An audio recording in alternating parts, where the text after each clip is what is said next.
This is a no. There are 6 of us who had been saying this all along.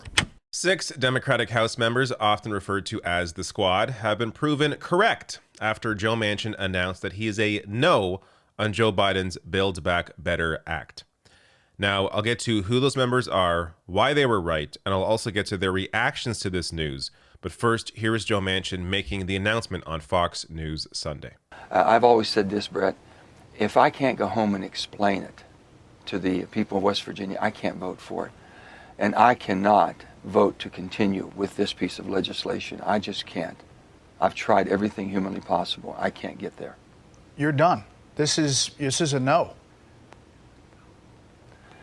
This is a no. Joe Manchin can't get home and explain it to the people of West Virginia. He just can't get there. He's a no.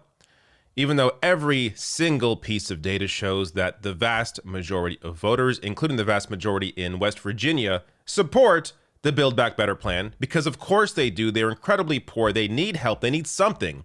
Yet Joe Manchin claiming he can't support it because people of West Virginia, they're just not there. But they are. Clearly, they are massively in support of the agenda. Manchin, of course, is simply working on behalf of his own pocketbook with his investments in the coal industry, doesn't want to see more money invested into the climate crisis. Already got what he needed with the Build Back, or with the bipartisan infrastructure bill, as I'll show you in a second here. So I'll get to the Squad's reaction to this in a minute. But first, just take a look at Joe Manchin's face here at the end of the video. He's almost smiling. I mean, that smirk on his face is there because he just played Joe Biden. He told Joe Biden that he is going to be supporting the Build Back Better Act, goes on Fox News without telling the White House that he is a no. Now, this may be, again, still part of his play, as I'll get to in a second, Jamal Bowman's opinion on this. But I don't know. I mean, even if it is a play for what? To cut the bill even further? After it's been cut down already from 3.5, let alone being cut down from 6 trillion, which is what Bernie and progressives actually wanted.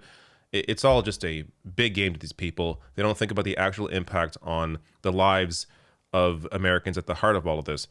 But let's first get to, Manchin whines about inflation, whines about spending.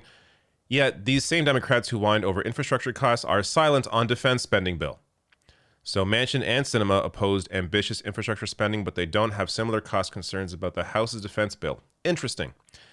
Going further, Bernie Sanders put out this quote saying, "I also find it amusing that Senator Joe Manchin indicates his worry about the deficit after voting just this week for a military budget of $778 billion, 4 times greater than Build Back Better over 10 years and $25 billion more than the president requested." Manchin really cares about spending. Who believes him anymore? Does anybody believe Joe Manchin? I don't care if you're a Republican. I don't care if you're a Democrat. I don't care if you're apolitical. You know Joe Manchin is full of shit and simply out there to look out for his own interests. This is why he doesn't care about Build Back Better. Manchin already got what he wanted in the infrastructure bill, including provisions boosting the waste coal industry from which his family company earns millions. So if you want more on that, check out readsludge.com. They do fantastic investigative reporting, this being one of those pieces. Obviously, this is the reason why Manchin does not care about Build Back Better. He already got what he needed. Now, let's get to the Squad and their reaction to this. So a reminder of who voted against the infrastructure bill, and I'll get to exactly why they did that. Jamal Bowman, Cori Bush, AOC, Ilhan Omar, Ayanna Pressley, Rashida Tlaib, the only Democrats to vote against the bipartisan infrastructure bill in the House because they understood that it was their only leverage on Joe Manchin. And let me get to Cori Bush here first, who explains why they voted against the infrastructure package. It is not a huge surprise. We have been, and let me be clear, there are 6 of us who had been saying this all along. Representative Ocasio-Cortez, Representative Pressley, Representative Tlaib, Representative Bowman, Representative Omar, and myself. We have been saying this for weeks that this would happen, and we took the hits. We were told that we were anti our caucus, we were anti-democracy, we were anti this and that, when actually what we were and what we still are is pro the people, because the people have to be first. The people have to win. And so when I think about this no, This was a no all along. And so what we had was a bit of leverage, which was having the coupling of the two bills, the BIF, the infrastructure package, as well as the Build Back Better Act. Having those coupled together was the only leverage we had. And what did the caucus do? We tossed it, and for me, it's really, it's sad. It's sad for us to say, let's look good instead of being good.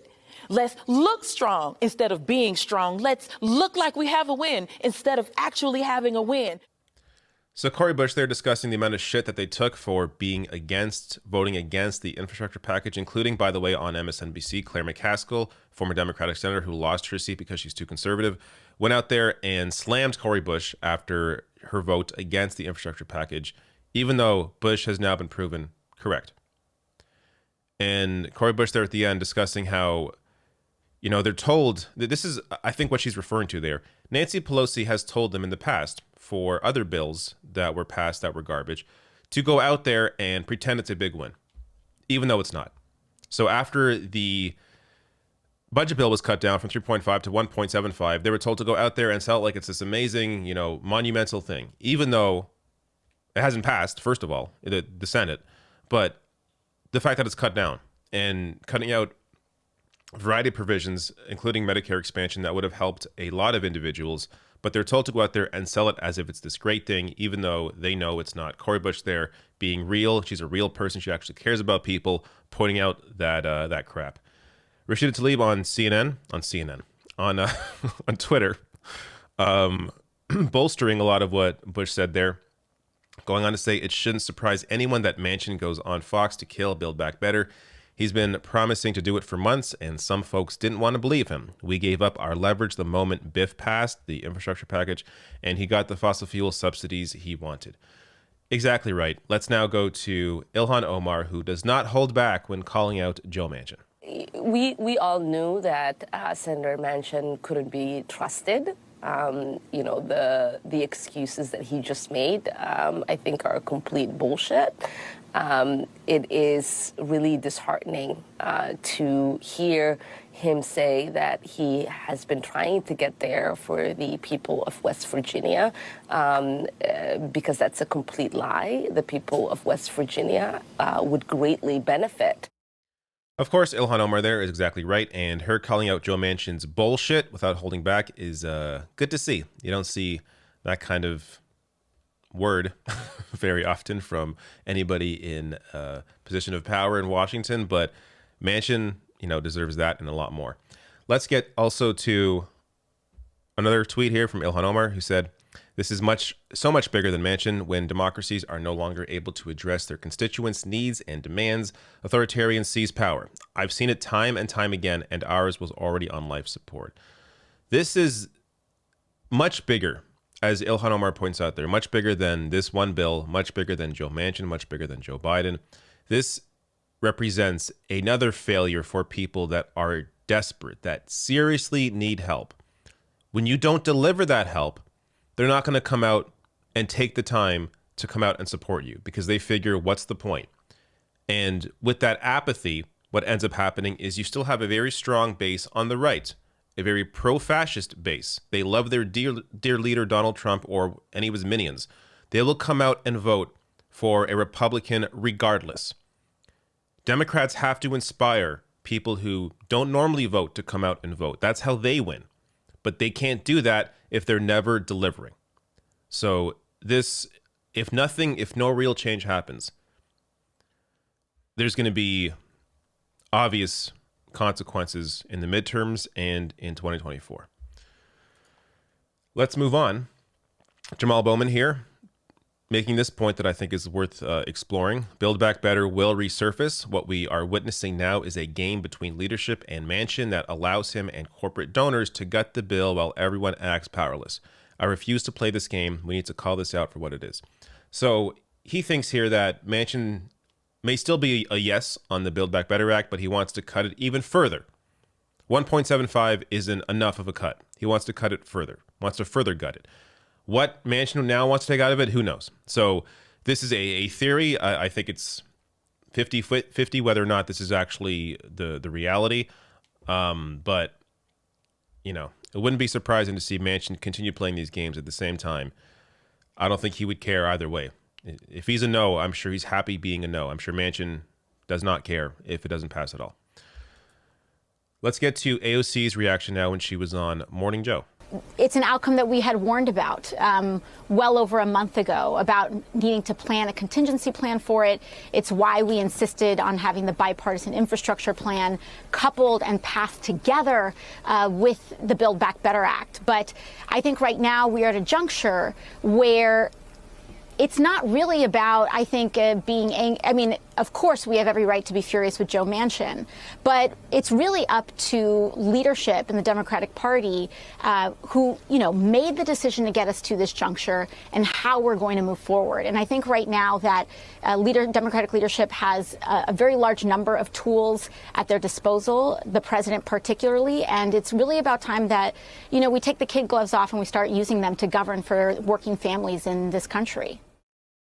All right, so in a second here, I will show you her tweet that goes deeper into what those tools that she's discussing are.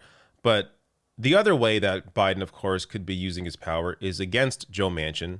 Look into his conflicts of interest when it comes to the coal industry and his votes on climate change legislation. Look into his daughter and the EpiPen scandal and her involvement in that. There are these various pressure points that I've discussed many times on this channel where Biden could be using his power and is refusing not to. Is siding with child poverty as opposed to reducing child poverty because he's afraid of Manchin or whatever the hell the reason is, or doesn't actually care about his agenda. That's another one, even though it's his Build Back Better campaign slogan agenda. But whatever the reason is, Biden is not doing what he can be doing. And on that point, as I said, AOC tweeted this out saying the fact that Biden has the power to provide student debt relief to millions, had to be forced into extending the eviction moratorium, and has yet to aggressively campaign against the filibuster, shows us he has more power than he's using. It's time to take off the gloves and govern. That's simple. Biden has power. He can use executive orders to actually help people, and various other tools to help people, and he is unwilling to do that. Last reaction here from the sixth member. Ayanna Pressley put out a statement saying in part this: the Senate must return to session immediately and bring this historic and transformational bill to a vote so Senator Manchin and every Republican who has opposed it from the very beginning can demonstrate on the record the contempt they have for their constituents. And you've had others come out and say this exact same thing. Bernie Sanders, AOC, also want to see a vote on this bill, force Joe Manchin to actually vote against it, force him to vote against extending the child tax credit. I mean, this is the obvious way forward now. If Manchin says he's no, well, have him on the record voting against these incredibly popular provisions. But we will see. We'll see if this is all a game for Manchin to try and cut the bill even more. We'll see if Democratic leadership actually has the balls to go forward and push this bill to a vote. It all remains to be seen. But right now, one thing is clear. Joe Manchin is a horrible person. Only cares about himself, only cares about enriching himself, does not care at all about the people in his state or any other state. It's all about him and his own agenda and his money.